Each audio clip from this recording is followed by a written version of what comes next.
For McLaren at the start of 2023, it was time for a change. Daniel Ricciardo was gone and Oscar Piastri was brought in, and we all know too well about the lengths they went to get him. And now, with 16 races down and 6 to go, McLaren's rise back up to the top of Formula 1 has been one of the primary storylines that we've watched take place throughout the season. And beyond just the changes in the driver lineup, there was also a shake-up in technical leadership as well. Team principal Andreas Seidel left McLaren to go to Sauber, and he was later joined there by James Key, McLaren's technical director, and both of them were essential parts of this kind of triad of leadership Zak Brown had built up at McLaren. They chose then to promote internally, and their ex-sporting director Andreas Stella became the new team principal. Then they went on to sign Red Bull's chief engineering officer Rob Marshall, as well as David Sanchez from Ferrari, an aerodynamic specialist. Both of them will be joining the team in 2024, and if they can make a fast start next year, there could be plenty of wins to come for McLaren.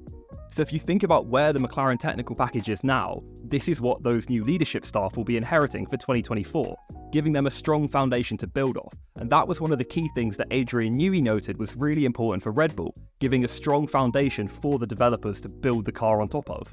So James Key was let go after the slow start that McLaren made in the first few rounds. They didn't even score any points in the first 2 races. Meanwhile, Aston Martin and Fernando Alonso scored 38. And if we look visually, you can see that trend. Alonso took 6 podiums from the first 8 races. And it meant that internally, McLaren had to search far and wide for any gains that could be made to their technical package to bring them up to the level of what was the current best Mercedes customer team, Aston Martin. And the technical issue that they were addressing was one that had carried over from last year, and it was fundamentally the drivability that held Daniel Ricciardo back in his overall stint with McLaren. But after a slow start, points began to come, and later even trips to the podium. And importantly, and unlike Aston Martin, it was for both sides of the garage. It answered any doubters about the Alpine question for Oscar, and many were quick to point to that at the start of the year as a misstep for him, but now it seems like we've got a pretty clear answer to that. McLaren's first big upgrade came at Baku, and it brought Lando up to the top 10 on pace for the first time. And then it was Austria where the real B-spec car seemed to come in, and McLaren's fate then seemed to be turning around. An overhauled side pod shape design took the best bits of the Red Bull and the best bits of the Ferrari, with those tunnels under the side pods and the cutouts on top, feeding better air into the floor and the rear diffuser. What this enabled then was McLaren to maximise their car design under the new regulations, allowing that downforce to be spread across the floor, just like the Red Bull, giving the drivers the confidence and stability that they'd lacked earlier on in the year. You combine that with then having the Mercedes power unit and the development that their driver lineup had gone throughout the year, Oscar Piastri getting up to speed in his rookie year, you had a really strong package. And next after Austria, it was Silverstone.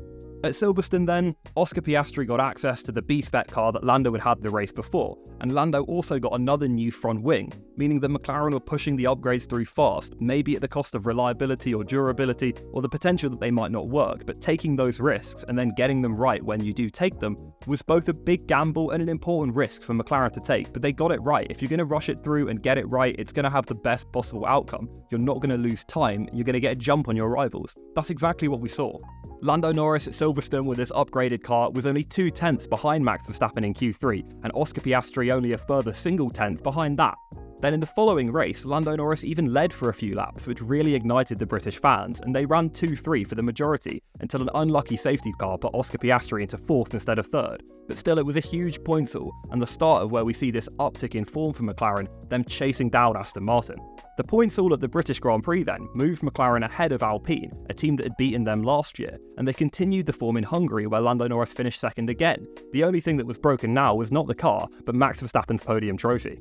So as you can see, with the change in that trend line, with their now working car, the expectations had completely shifted from McLaren to fighting for points to fighting for podiums. And Singapore brought the next large upgrade package. It helped the car adapt to the humidity, the heat, and the slow speed corners of that circuit dynamic. It gave Lando the pace and confidence to run with Carlos Sainz's leading Ferrari in the closing laps, holding off the chasing down Mercedes. Lando put in another P4 in qualifying and brought home another P2 in the race.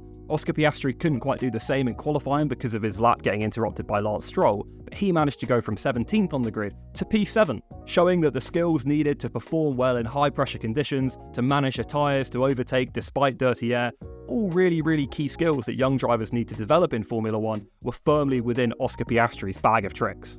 And then of course next after Singapore it was Japan. 2nd and 3rd in qualifying turned into 2nd and 3rd in the race. They gave Max a run into turn 1, Lando Norris got let by during the race, but both of them ended up on the podium. That meant that Lando Norris had 4 P2s from the last 7 races. That's over half of the races. So here's a good visual representation of the current World Championship situation with Aston Martin and McLaren. If those trend lines continue throughout the end of the year, that 49 points gap may close, and even with a 10% margin of error, it looks like McLaren might get that jump on Aston Martin in the World Championship. Now, there's not many races left, but I think their best chances to actually win a race, just like Ferrari did in Singapore, would probably be at Circuit of the Americas or maybe even the Abu Dhabi finale. Oscar Piastri's shown that in his F1 rookie year, before the end of it, he's showing podium pace, and we've got his contract signed now until 2026. And the ambition for McLaren is not just to win a race by the end of this year, but it's to really bring them up in a technical sense to a factory-level outfit. And a big step in doing that is their new wind tunnel that you can see here.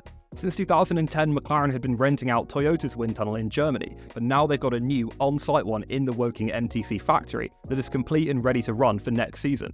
You then combine that with the technical staff like we spoke about earlier coming into the team, and the future looks so bright out in Woking. Wind tunnel time constraints are now a massive part of the technical challenge within Formula 1, and having your own on-site wind tunnel would allow you to increase that level of optimization, that level of efficiency that you're getting out of the wind tunnel time when you spend your limited amount.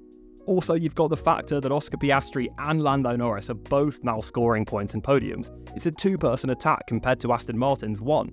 Ferrari are pretty consistent across tracks, but maybe when the stars aligned for McLaren on a one-off race on a specialist circuit, they may even be able to outpace them. Andrea Stella says that now all McLaren's energy is focused on next year's car, but given the time lag that we see in upgrades, there's still going to be some coming in the remaining races. It's always a good sign when you've got the team boss Zach Brown singing your praises in the media.